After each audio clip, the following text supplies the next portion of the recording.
Ted, welcome back. It's good to see you. I wanted to start with the challenging times that Brown University is currently facing. We know it's one of the most influential institutions in Rhode Island.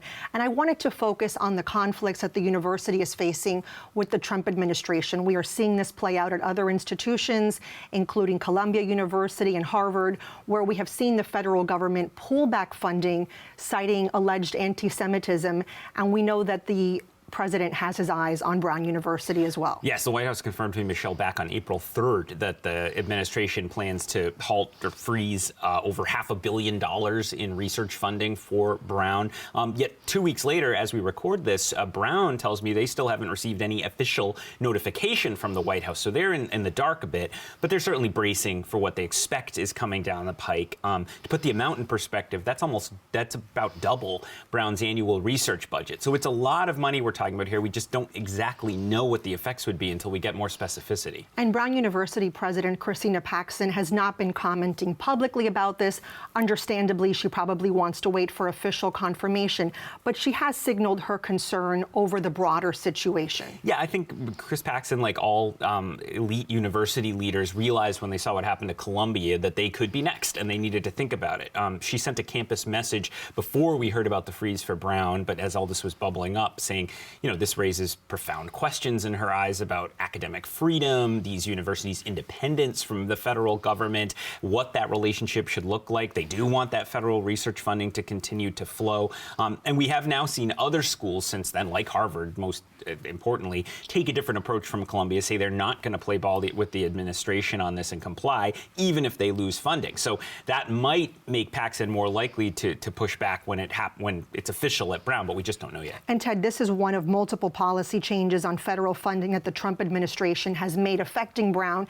And we should point out the university is fighting back. Yes, you had first there was the NIH funding cut, which was they want to lower the amount of NIH grants that is put toward general administration of the university. That's been halted by a judge.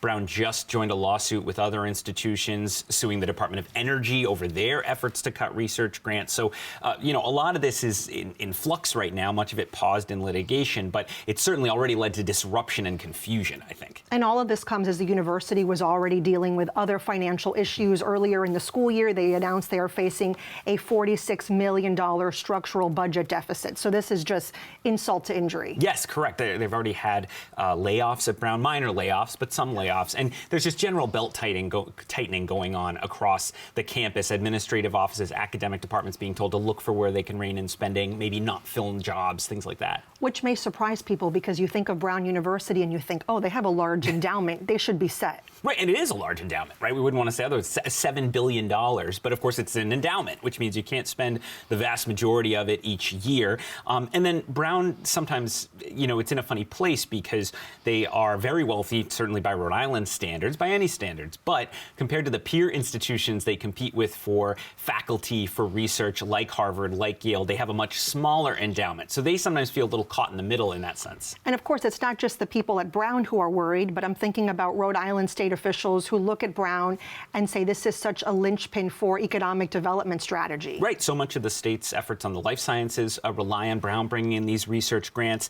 It's a major employer, over 5,000 employees at Brown. Projects, capital projects like the new laboratory building in the Jewelry District.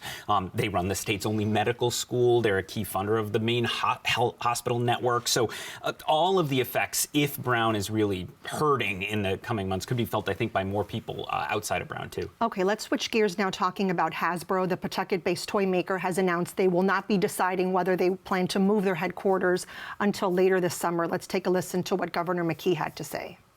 We've made a proposal to them that I think is tough for them to walk away, so it's an indication that they're still considering Rhode Island. We want them to stay here. And we're going to continue to work with them to make that happen because we want to make sure that all the jobs are here. And Hasbro has been a great partner with Rhode Island for a century. And hopefully that happens. If it doesn't, we'll wish them well. That won't stop us from continuing doing the economic development that we're doing right now. And Ted, people are speculating that this delay is partly being driven by the tariff announcements. I certainly think so. I mean, Hasbro, their toys and games, so much of that comes from Asia. And I tend to think that their executives felt that this was a time they really need to focus on dealing with that disruption, at least in the short term, rather than some kind of big relocation. But we shall see. Okay, always good to see you. Thank you, Ted. Good to be here.